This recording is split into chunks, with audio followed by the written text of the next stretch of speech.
మళ్ళీ క్లాస్ ఇస్తున్నా. Same table last 4 table లా వస్తాయి. మళ్ళీ చెప్తున్నా, tribals, non tribals, INC before INC, ఈ 4 టేబుల్ లా చదువు. అర్థమవుతున్నా? చదివేటప్పుడు సంవత్సరాలు పేర్లు చాలా ఎక్కువగా ఉంటాయి కాబట్టి నీట్ గా చదవడానికి ట్రై చేయాలి. ఓకేనా? ఫస్ట్ వన్ సీరియల్ పేరు రాసుకున్నా, సొసైటీ నేమ్ ఫస్ట్ పేరు రాసుకోండి, సంస్థ పేరు మీరు రాసినంత వెయిట్ చేస్తాను, నీట్ గా రాయండి. సొసైటీ నేమ్, సంస్థ పేరు, కొంచెం పేరుకి ఎక్కువ ప్లేస్ ఉందని ట్రై చేయాలి. 4 కాలమ్స్. ఫస్ట్ ఏం రాస్తారా? సొసైటీ నేమ్ అని రాస్తారా, సంస్థ పేరు అని రాస్తారా. రెండోది సంవత్సరం, ఓన్లీ 4 అక్షరాలు, 4 అంకెలు, 4 అంకెలు బట్టి ప్లేస్ పెట్టుకోండి అన్న. 4 ఓన్లీ రాస్తారా. మూడోది ప్లేస్, ఒక 5-6 అక్షరాలు ఉండే విధంగా చూసుకోండి. లాస్ట్ బ్రేక్ ఎక్కువ ఉండాలి. ఫస్ట్ది లాస్ట్ ప్లేస్ ఎక్కువగా పెట్టుకోండి. అన్న క్లియర్? ఫస్ట్ ఏంటి? Society name. రెండోది ఏం రాస్తారు? ఇయర్. మూడోది ప్లేస్. ఫస్ట్ది లాస్ట్ ప్లేస్ ఎక్కువ పెట్టు, మీద క్లియర్. ఫస్ట్ వన్ క్వశ్చన్ ఏం చేస్తాను, లాస్ట్ నాయకుడి పేరు రాసుకోండి, లీడర్.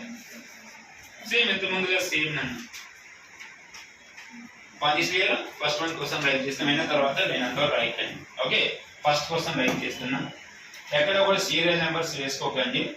ఇది ఒక సంస్థ, Asiatic of society of Bengal. మంచి పని. సొసైటీ పేరు Asiatic society of Bengal. Asiatic society of ఇది ఫస్ట్ సంస్థ. ఓకేనా? దీన్ని ఏ ఊళ్ళో స్టార్ట్ చేసిన లాస్ట్ పేరు ఉంది, బెంగాల్. ఎక్కడ స్టార్ట్ చేశారు? బెంగాల్. దీన్ని స్టార్ట్ చేసినటువంటి ఒక వ్యక్తి పేరు విలియం జోన్స్. ఏ పేరు? William Jones. మంచి పని. సొసైటీ పేరు ఏం పేరు? Asiatic society of Bengal. State Bengal. State ఏంటి? బెంగాల్. సంవత్సరం 1772.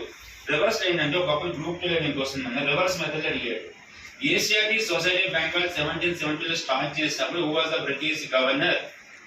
రివర్స్ అడిగాడు. మీకు ఆల్రెడీ చెప్పిన వారన్ హాస్టింగ్స్. ఏ పేరు? వారన్ హాస్టింగ్స్ ఫస్ట్ గవర్నరా, గవర్నర్ జనరల్. తర్వాత 1773 రెగ్యులేటివ్ చట్టం ప్రకారం governor general post governor general గా మారాలి. కాబట్టి British governor general Warren Hastings. Reverse అయితే ఫస్ట్ సొసైటీ పేరు రాసుకోండి, ఏషియాటిక్ ఫస్ట్ వన్ రాసుకోండి, ఏషియాటిక్ సొసైటీ ఆఫ్ బెంగాల్. సంస్థ పేరు రాసుకోండి, ఏషియాటిక్ సొసైటీ ఆఫ్ బెంగాల్.